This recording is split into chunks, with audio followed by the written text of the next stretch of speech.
Hi, hello, 7th grade. I'm making this video today to go over a couple things from out of my mind with you, one of which is talking boards, which I realize it might all look backwards to you, but I'm going to explain what it is. I don't have a backwards one to show you, so we'll just have to do our best. But that's coming in a few minutes. I'm going to show you this, and I want to go over your out of my mind study guide, which the questions, I think, are relatively easy as long as you're actually reading. Now, if you're not reading, I did post some links to a teacher who reads these on YouTube. I would like to read them myself and do YouTube videos. Maybe that's coming down the line. But right now, I'm doing all this other stuff, so I don't have time. So maybe over the summer, and then I can give you, next year, I can give you videos of myself reading. That'd be pretty cool. But anyways, if you're having a hard time keeping up on the reading, go ahead and listen to the YouTube videos while reading, especially if you find that you're having distractions or you're struggling with some of the words.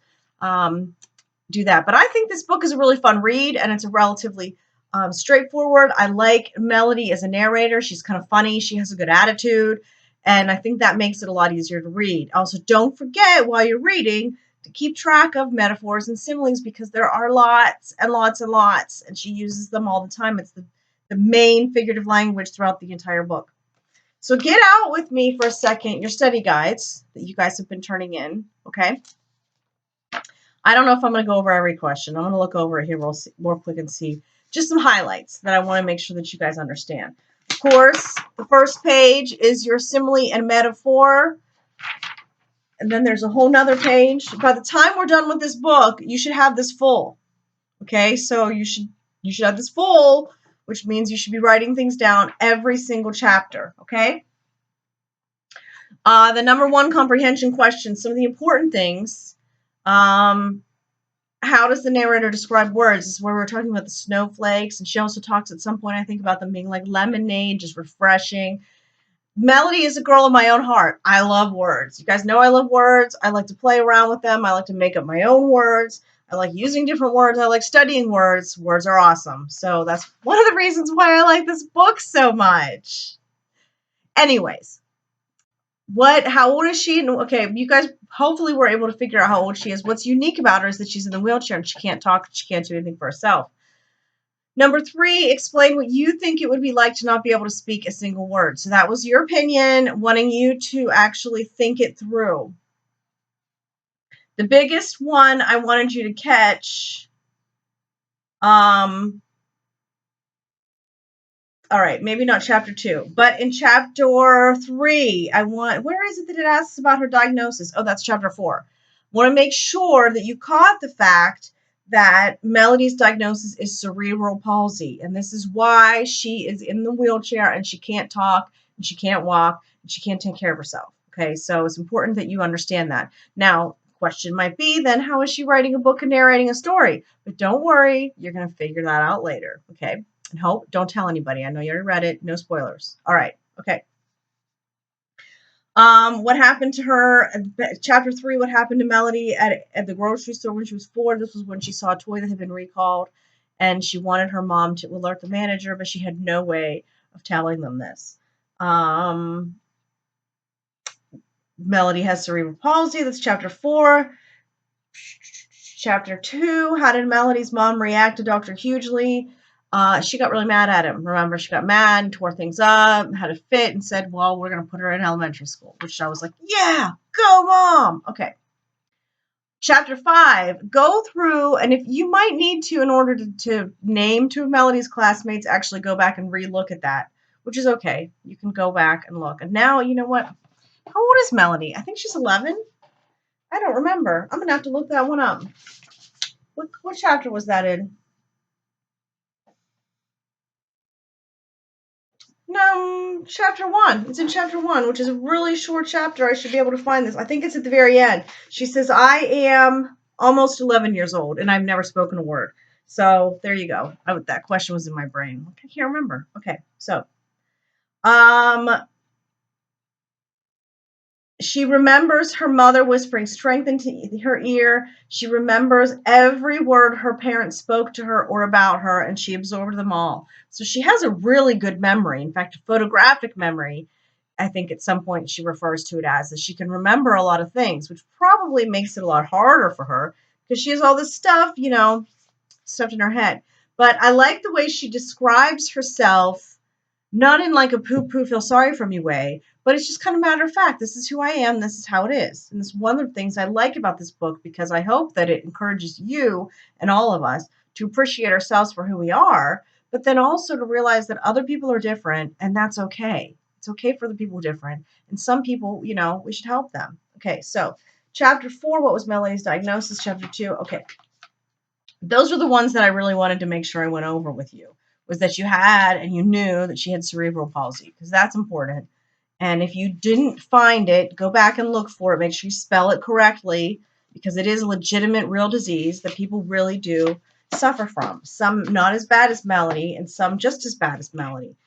And even worse, because Melody at least has use of her one thumb, right? She's pointing at things.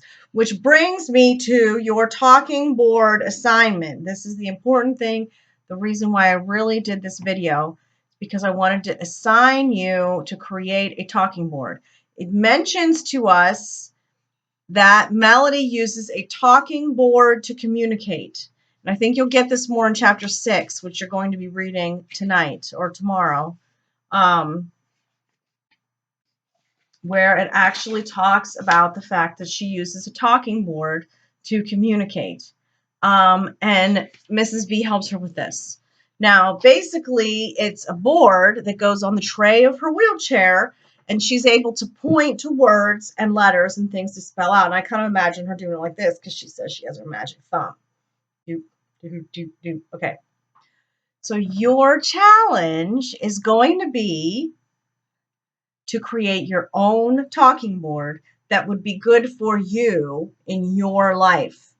And then even the further challenge is to actually use it and to go without talking for like 2-3 hours, using only the board to talk with. Okay. Now this is mine. And I'm going to sort of come back a little bit so that you can see it. Okay. It looks like it's backwards on my screens. I don't know if it'll be forwards, if they flip it when they post these videos or not, but so here I have the alphabet across the top, and this is for spelling things. Then I have some key words, and then of course I have the numbers at the bottom. Now my son Levi pointed out to me that there's no plus or minus or times or divide or equals or anything of that sort, which there probably should be.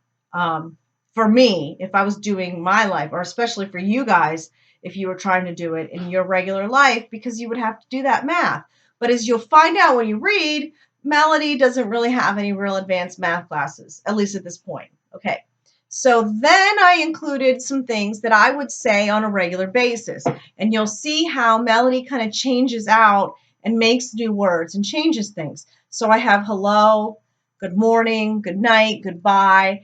I have praise the Lord, which I like to say a lot. I love you. That's one of the things that she wishes she could say to her parents that she can't. So I would have put that on my board.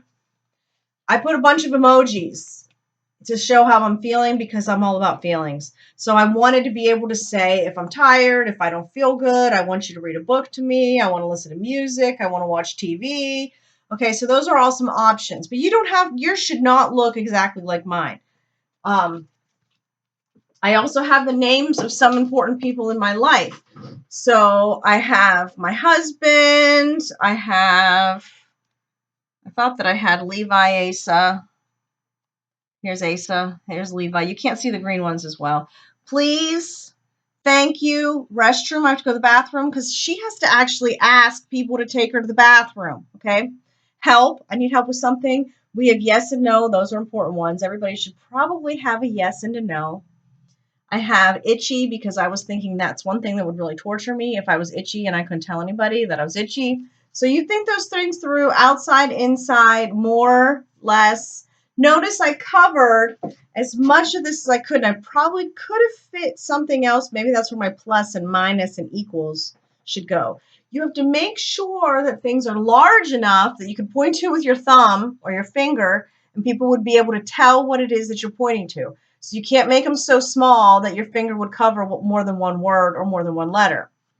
But you need them small enough that you can fit as many things as you possibly can. So, and you need it to be organized. In fact, I probably should have organized this a little bit better. I could have fit more things. So organize it on the board before you glue them down. Have a plan, okay? So you'll see here, I have a combination of things that I printed and things that I wrote by hand. You can print, you can print things and cut them out, or you can do them all by hand. Now, I have uploaded the pictures that I used. There, you can find them in the documents for this class, and you can use them if you want to. I don't want your board to look exactly like mine, though, so don't use all of them in exactly the same way, because that really wouldn't be fair, or at least you're going to have to add other things to it.